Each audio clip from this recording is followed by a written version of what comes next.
Well, right now the guys on the YouTube channels are doing a lot of work on the old 3030. And like Colonel Charles Askins says right here, ballistics be damned, the 3030 is still the meat hunter's #1 rifle.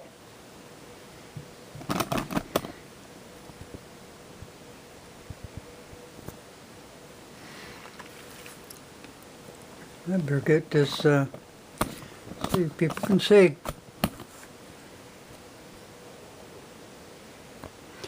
The Germans have the 8mm.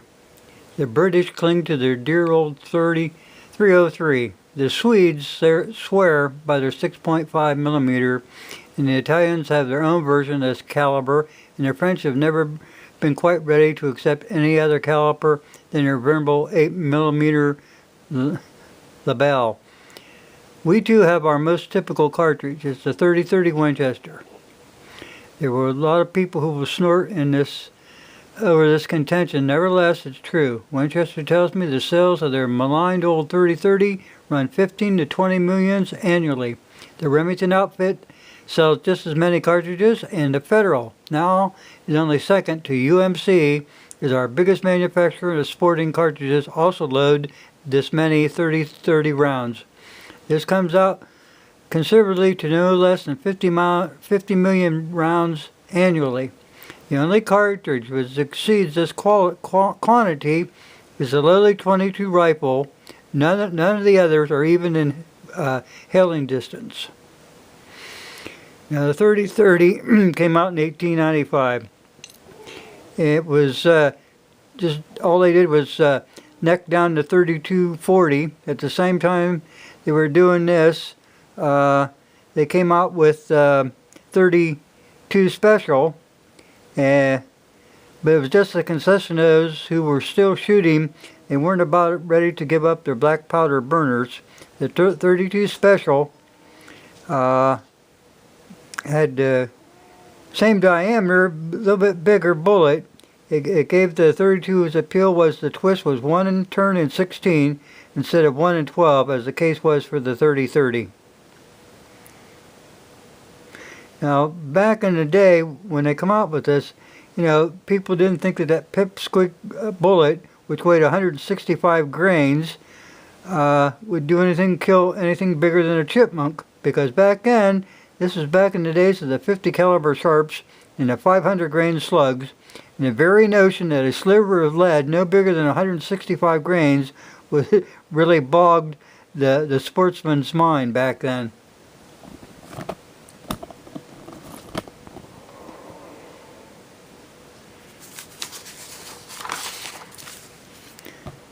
If you look up here, you look at these people in Alaska. Now, they're out hunting walruses. And in the northern provinces of Canada and Alaska, the 3030 is used by many hunters for game animals as large as moose and big bears.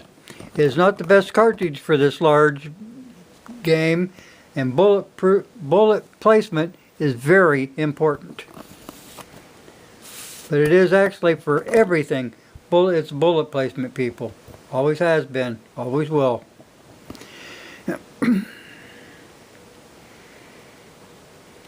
Now, back in the day, up until 1908, if a buyer wanted to, he could get a 30 barrel up to 36 inches in length.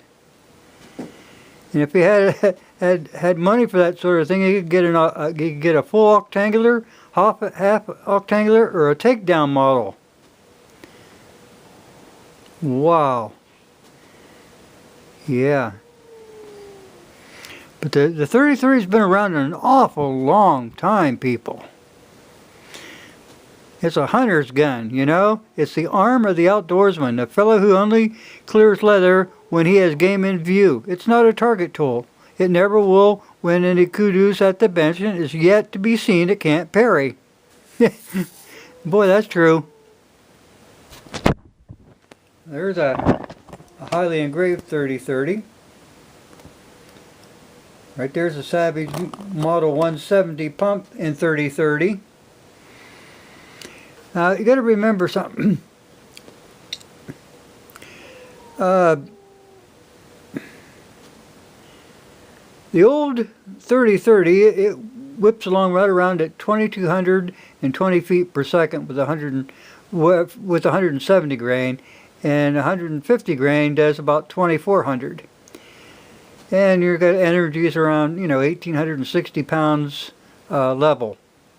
Now, you got to think about something here. So many of these people nowadays, if you start to think about ballistics, your AK-47 and your AK, or your SKS, their ballistics are about the same. Basically, they're about the same. The 7.62 by 39 is about the same ballistics as your 30-30 Winchester.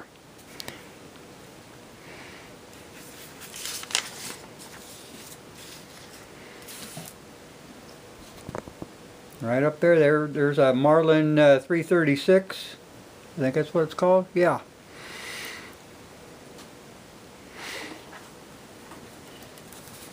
Yes, sir.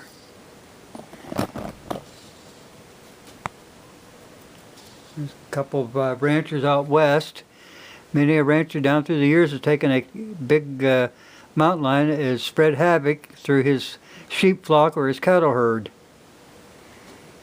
Yeah, the 30-30 is far from dead, people. Far from dead. But here's something else, and this is what old Colonel Askins had to say. Now, I think it's rather important. The 30-30 is still just essentially a whitetail, mule deer, caribou, black bear killer.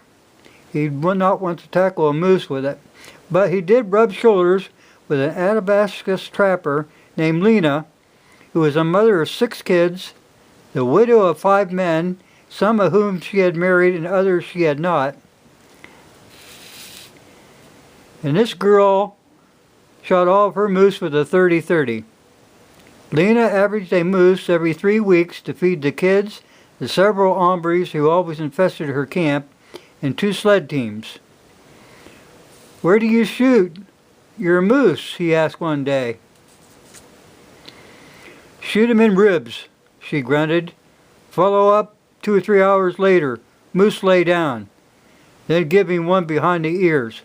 So you can see, just because I would have some misgivings about using a 30-30 on moose, here was Lena, the belle of Copper River country, and the veteran of more moose kills than any of us, knocking them off with impunity.